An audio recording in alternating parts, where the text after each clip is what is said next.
Shit. Y'all know who I be. Educate yourself, then state yourself. This right here is for people all over the world. And I mean all over the world, but especially for my Jamaican people. Did y'all hear that?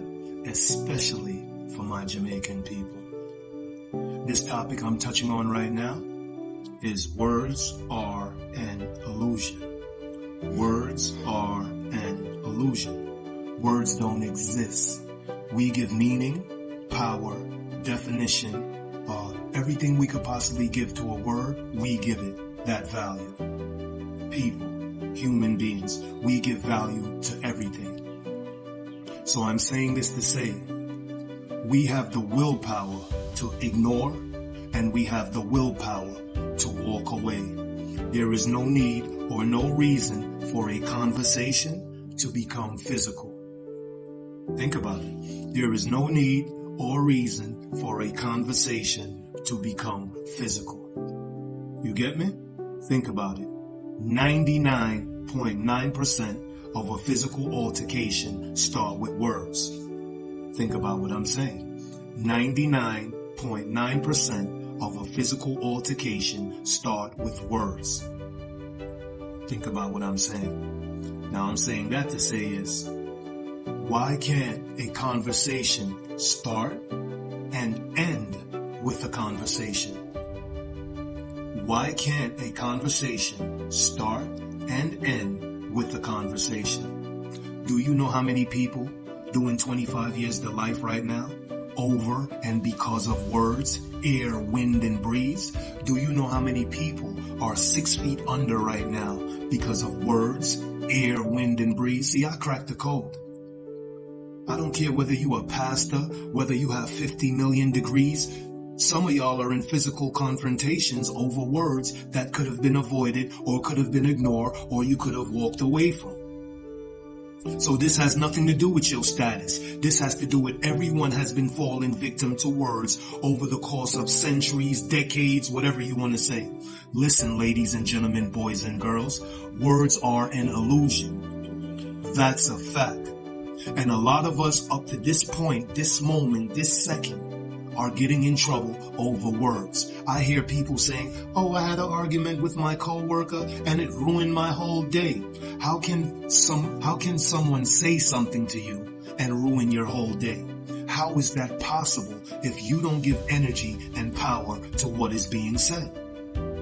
For someone, air, wind, and breeze to affect you, you have to give energy and power to it. What if you walk away? What if you ignore the insult or the negativity in which is being said to you? What if you ignore it and walk away? It has no effect on you.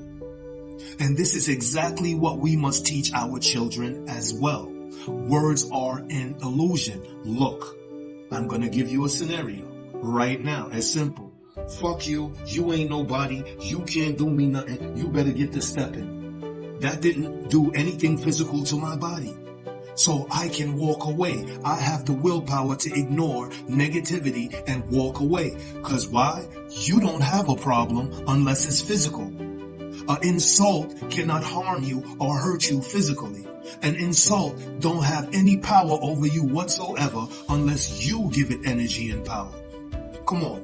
You could say the most terriblest and disgustingest things to me. If I don't give it energy and power, it has no effect on me whatsoever. Ladies and gentlemen, boys and girls, especially my youngins who go to school every day, who has basketball, football practice, and all these kind of sport practice, and get into a physical confrontation with their teammates over words. This is for you. And the adults, vice versa, who does the same things.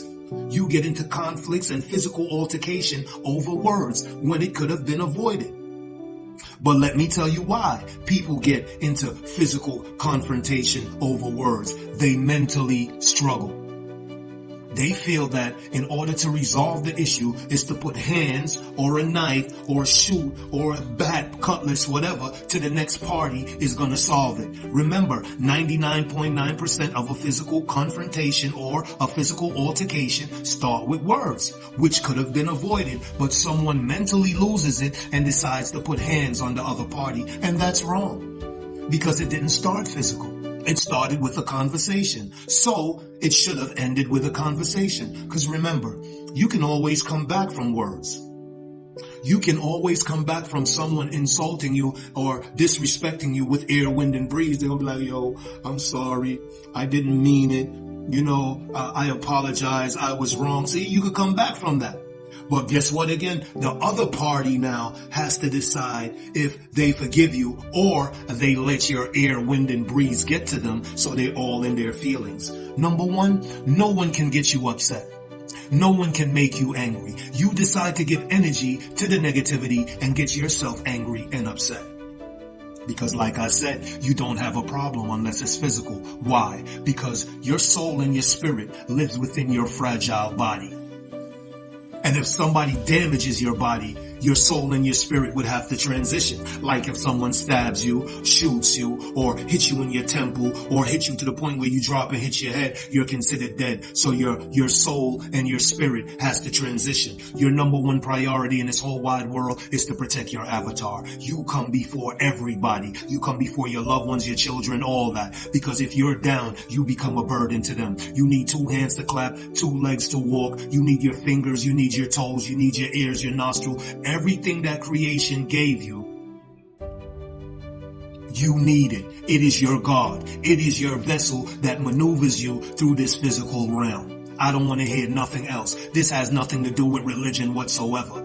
Religion already created us. We are here now with 10 fingers, 10 toes, and the whole full structure in which we are to protect, to maneuver through this physical realm. Each and every part of us serves a purpose. So our number one priority is to protect the flesh, the body, because the soul and the spirit lives in here.